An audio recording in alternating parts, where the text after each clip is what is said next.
Switching down to Texas, and I've been watching the AFC race on the men's side for a while. The East Division is chock-a-block of just insanity, and the West Division's got one really good team, and then everybody else is there. Mary Hardin-Baylor has faded. It's kind of interesting. I thought really highly of Mary Hardin-Baylor at one point this season. But in their last 10, they've lost 7 times. I don't know what happened on the news on the other side of the new year. We talked earlier in the year how they weren't bringing back one of their main stars that we were expecting, and maybe that had something to do with it. I don't know. But anyway, on the east side, like I said, Texas Dallas has got a 1-game lead on East Texas Baptist. Of course, East Texas Baptist have been leading the way, but they've lost 3 of their last 4. Twice to Laterno on the same weekend, and then lost this weekend to Texas Dallas. When something like that happens and I finally have some clarity, I can go to the conference and know who I'm going to talk to about it. Previously, I'm worried I'm going to talk to somebody who, as you see, might go on a bit of a slide. And then all you can blame it on the Hoopsville curse. Joining us on the Blue Frame Technology Hoopsville hotline, a man I don't expect to be cursed by his appearance, Terry Butterfield, joins us. Coach, thanks for taking the time. Welcome to the show. Thanks, Dave. It's my pleasure to be with you. I appreciate it, as always. Hey, listen, before you get started, our school is nationally known for engineering, computer science. If you want, I can call our help desk at school real quick and try to solve some of your issues up there. Anything I can get from assistants, sir, yes. At this point, the one-man band is starting to run out of steam. Right. My brother-in-law works for Google, and it's no help whatsoever. So if your folk know what's going on, you let me know. Well, let me tell you, if it wasn't for the help desk, I may not have survived there all these years. Yeah, well, help desks are both very helpful and very stubborn all at the same time. Hey, listen, I think we expected a lot of things from you guys this season. I know I had you in the preseason top 25. Right. I think you guys are expecting more out of your season. I'm being general here. We'll get to how it's been, obviously. Correct me if I'm wrong. You guys didn't bring back a player you were expecting to bring back either. And while you didn't get off to the greatest start, you seem to have found yourselves pretty nicely. Hey, we've had a tumultuous year, to say the least. As I'm sure you've heard many times, the best laid plans sometimes just don't pan out. Have you watched this show, Terry? Yeah, right. So, we had a returning first-team All-American, Demetrius Underwood, right, who needed wrist surgery in the summer due to a lingering injury to a ligament, and he is still in the recovery process. Even at this late day, it's just it's one of those things where his flexion in his wrist was not going to be what it needed to be, and I think he made a life decision, in terms of just having the surgery and foregoing what would be his senior year. We're fortunate in that he also switched majors along the way from mechanical engineering into the business, and he's got plenty of things that can keep him busy and moving towards that degree in his 5th year. So I think his plan right now is to join us next year, which is obviously a blessing. But, after we set our sketch for this year, we expected him to be, one of the premier players in our conference and perhaps in the country. There's not many people that get to say that they're returning a first-team All-American for their senior year. And so that was our expectation, and it didn't pan out. So he's on the sideline, and then we've lost some other kids along the way. We've actually lost 4 of our top 8 kids first game of the year. We had a really difficult situation. We were out at the Redlands, and our starting shooting guard, Curtis Allen, dropped to the floor 6 minutes of the game, cardiac arrest. Yes. Had to be revived, had to put the paddles on him and all that stuff. And it was an absolutely earth-shattering experience. So he's not been able to play at all this year, and he's one of the top 3-point shooters in our conference last year. We've had 2 really good sophomores that were playing major minutes go down this year and are not going to be able to return. So we've had our share of adversity, and but I'm just so pleased that through all of that, we've been able to grow into a a pretty good team, and I'm really amazed and proud of what our kids have been able to accomplish in spite of the curveballs that have been thrown their way. Sure. I absolutely agree. I didn't want to kind of address all that myself. I felt it would be better to hear from you. It's been tough. And Demetrius Underwood, I know we were all expecting back, and now that Bob Quillman lives in your neck of the woods, we at least got a good update from him. He's seen you guys 4 times, and he speaks very highly for how well you guys play. And we at least got word that Underwood would not be back this year, but hopefully we'll see him back because he's a great talent. Love hearing him. But it was a story over the holidays that I feel like I never fully understood because, you know, we're busy at the holidays, not only with family, but obviously with our event out in Vegas. And I remember hearing something about it, but I didn't. It was one of those passing by things like, wait, did I hear that right? And then there was a story about it, and then I felt like I got even more confused. Like, I'm like, oh, this must have happened a few years ago. Wait, no, this happened this year. How in the world do you guys get through such a thing? Because that's a Len Bias type thing. That's not even Len Bias. That's the wrong one I'm thinking of. Loyola Marymount. Anyway. You're talking about Hank Gathers. Hank Gathers, thank you. That's incredibly difficult. How did you guys deal with it? And I'm so glad to hear he's doing well, by the way, relatively speaking. Well, you know, we're extremely blessed that he's still with us, because if it hadn't been for the great work of the Redlands training staff, unfortunately, we were out there without our trainer, who was tied into a women's soccer tournament. And if it hadn't been for the Redlands group, gosh, I don't know. I fear to think of what might have happened, but they were able to get the information they needed, do the CPR, brought the AED out, were able to shock him back to life, and it was beyond anything I could describe to you in my 40 years of coaching. I just hope and pray that nobody else has to go through that. And to be honest with you, what's even crazier is that we went back in the locker room after he'd been taken to the hospital, and our kids voted to finish the game, and were able to sort of find our way back into the game at the very end, score a huge 3 late in the second half, and then win in overtime. And how they were able to do that. You know, I had one kid, Dave, that was so distraught. He literally couldn't play in the game anymore. He literally said, "Coach, I can't get on the floor. I'm so upset that what I just saw here, I can't be there for you." And so how they did it, it's beyond anything I can comprehend. But I just tell you that I think I've got an amazing group of kids that have really, really high character. And I think that's gotten us through, to be quite honest with you. And by the way, I said around the holidays, I misspoke. It was the beginning of the season. Right. And I just had it conflated with another period of time. You reminded me because Redlands was busy with soccer, and that's how I remembered when it took place. Right. But we're all distracted with other sports is how that kind of slips through. I mean, it was, the new starting date to the year, November 8th. Right. By the way, real quick update on him. Will we ever see him play again, or is his career come to a close as a result of this? Well, I would say as of right now, I think that he's taking stock of a lot of things. When something like that happens to you, he's been implanted with a defibrillator now. Okay.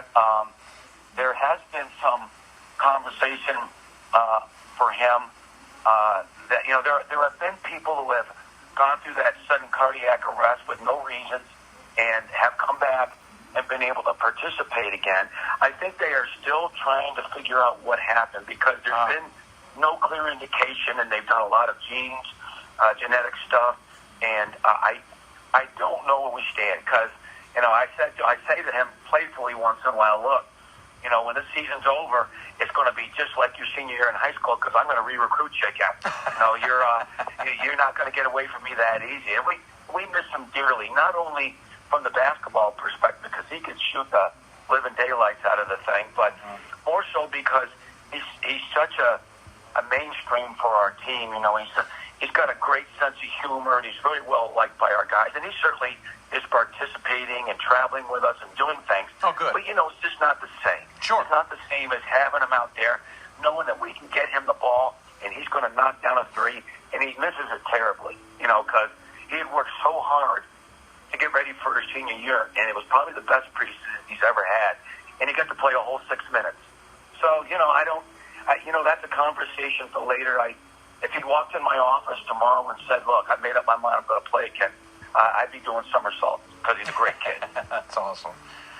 Let's talk more about the team that's obviously had to fight through all of this and are having a tremendous season, all things considered. We got 4 players in double figures. All 4 of them have started this season in every single game. And Jalen Weber, Hans Burwitz, Keldon Pruitt, Michael Forster. I know there's others. We'll talk about them. But tell me about those 4, including Burwitz, who's averaging a double-double, by the way. He's got 15 points a game and 11 rebounds. Yeah, he's been a great mainstay for us. And he's a local kid. He's from Allen, which is a suburb of the Dallas area. He started his career up at Gannon in Division II. Okay. And I got a call in the spring of his freshman year, and it became very clear to him that a good old Texas boy was freezing his tail off up there on Lake Erie. Oh, come on. So, he came back for spring break and visited us on a Friday. By Saturday afternoon, he said, I'm coming. Oh, wow. I'm coming.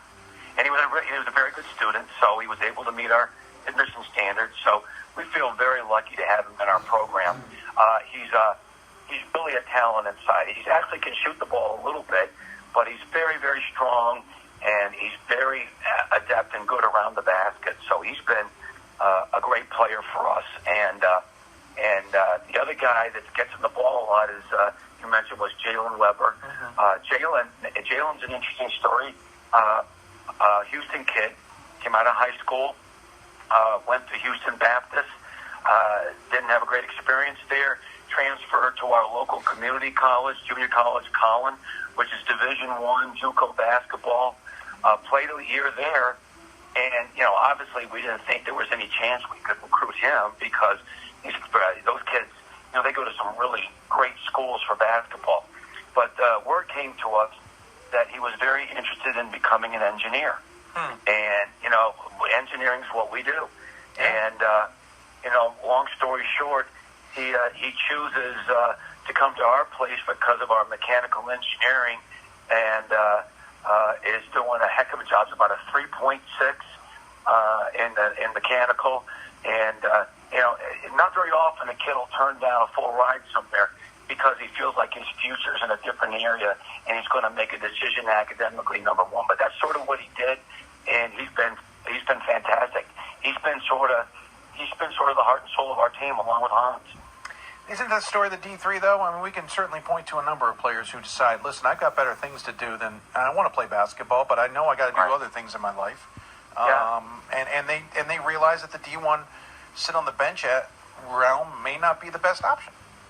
Well, and I also think that there's a lot more kids out there, Dave, that really want a better balance between the academics and the athletics. I hear all the time about kids spending huge amounts of hours, like literally the thing becomes a job for them at the higher levels, and the amount of hours of time and energy spent and delaying their degrees sometime.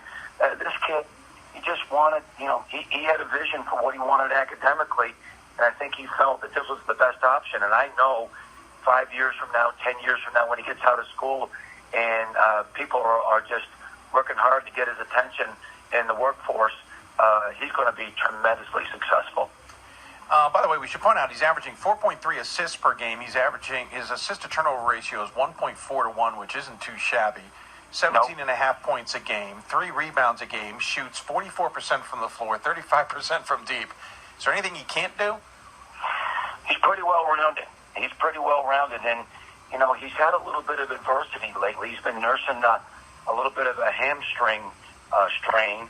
So he's felt good at times, and he's felt not so good at times. And when he feels good, he's really good. And when he hasn't felt so good, you can see there's just a little bit, maybe less of a quick step. And he's a pretty quick kid. and he's a really savvy kid. You know, he can get you to the rim. He can stop and pull up on you. So I think that, so goes his Hammy, so goes us. Well, so goes so far very nicely. Where else are we getting things? If I'm not willing to dive into your team further than Weber, Burwitz, Pruitt, and Forster, where else is this team clicking? Where's the heart and soul of this team? Well, you mentioned the other two kids. Forster and Keldon Pruitt have just had some monster games. It's funny, it usually doesn't happen together, but usually one of them gives us a monster game. Mike Forster gave us a great game yesterday. Pruitt gave us 27 on Thursday against Laterno. So somebody else has got to be functioning. And then we've had the emergence of a really fine senior by the name of Xavier Farrell. And Xavier, I think he had a career high yesterday, career high number of makes from the three-point arc. He's one of our best defenders. We really count on him for that. But Hans got doubled inside yesterday, and we found him on the kickouts a couple times, and he just buried jumpers. So he seems to be coming on strong, and he couldn't have picked a better time to do so. No, that's a perfect time to get ready for this. Are you confident that you guys can take care of business? And I know you've tested yourselves. You guys went out to the Freeman Center in Newport News and faced off against Christopher Newport. And I know that was early in the season when you guys were still trying to find yourself after everything that had happened.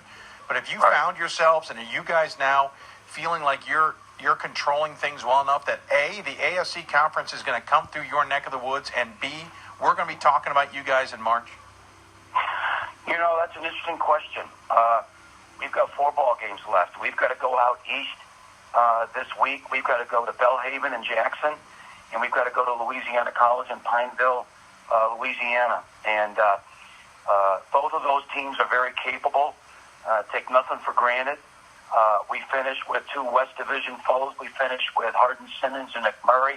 Both of them are fighting hard for a playoff spot. You just alluded to that. And, hey, if we don't play good basketball, we can get beat. And it's just a flat-out fact. We are not deep enough, and with some of the losses we've had, it's not like we've got gobs of choices there. Yeah. So I just hope that we're going to be at our very best from here on out. As you know, this is the time of year when good teams have to separate themselves, and I'm hoping that our guys are going to seize the moment and do that. First regional rankings come out this week. We can talk about the ASC and the troubles it creates itself until we're blue in the face. And you and I have certainly talked about it. You clearly went out there and did what you could to at least make your resume as diverse as you could. I know the AQ is important, but are you going to be taking a look at those regional rankings and, more importantly, the rankings in the future to see how well you guys might be positioned? Dave, I think at this juncture, our absolute focus has to be on finishing as strong as we can in the East Division, and then going to our conference tournament and trying to win the thing. I don't have a lot of hope outside of that. And, I know everybody in the country says, hey, we play in a great conference, and I certainly am no different, No, everybody feels like their conference is the conference. We've got some incredibly talented teams. We just came through a week where, as you mentioned, Laterno, these teams are scoring 85, 95 points a game, and just incredibly talented kids. East Texas Baptist, great senior group, shoot the heck out of the three. Anybody I think can get anybody else in our league. Over on the west side, Sol Ross, Cliff Carroll has done a great job down there, and it looks like they're positioned to host the conference tournament right now. It alternates every year from east side to west side, and so we've got probably an 8-hour trip in front of us going to Alpine, Texas for the second time this year, which is almost down to the Rio Grande. Yep. So that's a challenge for anybody to make that sort of trip this late in the year. So right now, I'd be surprised if anybody's paying much attention to the AFC in terms of the NCAA folks, but there could be a surprise there. I don't know, but we certainly beat each other up enough here to where I could see there maybe not being a lot of noise for us right now. I think we got to go win the thing, or I think somebody in our league's just got to go win the thing in order to get that AQ because I'm not sure where we go behind the AQ. Hey, last time the ASC had a big magical run in the tournament was 2013. It was a championship near run. It was a runner-up finish by Mary Hardin Baylor in Atlanta. We're going to Atlanta this year, Terry. Just saying. Just saying. That would be, Dave, that would be the thrill of a lifetime to be able to be there. I was there. Well, you're there every year, right? Yeah. I know. And I don't know if you had a chance to get to that game. The D2 and the D3 game. Yeah. Well, that was a heck of a day of basketball. Yes, that was a lot of fun. That D2 game was just as exciting. And D3 game, the score may not have indicated, but that was a fun game, too. Oh, geez, I just thought the environment and the amount of people taking place and the way they made the... Yeah, it was, it was just a thrill to be there. I felt really proud about, Mary Hardin Baylor being there and Ken DeWeese and representing our conference because, we're a long way away from everybody else. We maybe don't get the notoriety, but we play great basketball in this conference. So it was nice to see an ASC team do so well. Yeah, they came from not ranked AQ winners all the way to that championship in a wacky year. It was fun to watch. It'd be idiotic of me not to let you go without asking about win number 500. You got it against the Ozarks last weekend. It was a nip and tuck game at their place, 64-60. But win number 500, now you're at 502. What does that mean to you to get to such what many still consider a pretty significant milestone?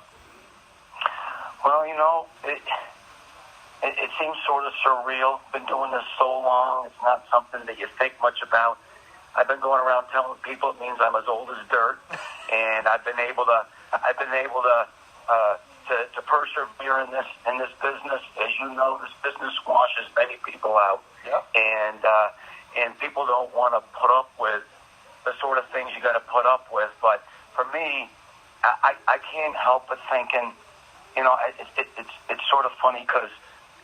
People say you're 500 to win, and I tell people, look, I haven't taken the floor for 1 minute of any of that stuff. I haven't taken a shot, haven't tried to get a charge, haven't defended anybody.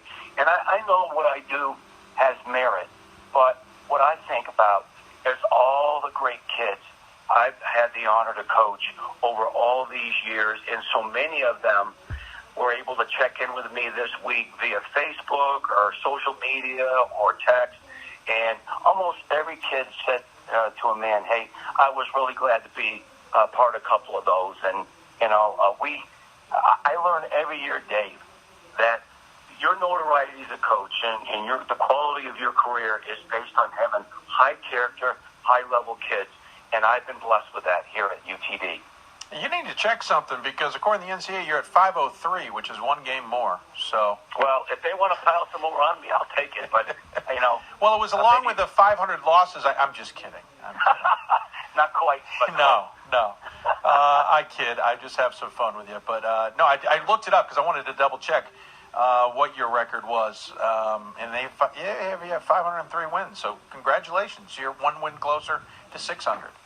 Maybe there's a bonus system there, huh? Maybe exactly. Maybe it's a 2-for-1 day. Yeah, maybe as a Marlin they gave you one for posterity. Maybe so. Hey, again, Coach, really appreciate the time. Thanks so much. I know we talked to you a little longer than planned, but I appreciate it. Thanks for going and talking so eloquently about the challenges you guys have had this season, and congratulations on what's been a tremendous season nonetheless. I'm actually kind of excited about next year, and that's nothing against this year because I just know what could possibly be, but I'm really excited to see what you guys can do to finish off this season as well. As always, we give the coach the final word, though. Final thoughts, anything you want to share with those who may be tuned in? Well, I appreciate very much spending some time with you and having a chance to promote our program and our conference. It's a really unique situation to be able to have this sort of conversation. A lot of us, we do this thing under the radar, and if it wasn't for you guys, every year it just gets bigger and better. And I just want to tell you how much I appreciate all you do for Division III basketball, both men's and women's. It's fantastic. Well, thank you for the time, because we couldn't do this show and talk about all of you flying under the radar unless you came on the show to join us. So I appreciate it. Good luck the rest of the way, and I look forward to talking to you down the road. You too, David. Take care now. Thank you, sir. Appreciate it. Take care.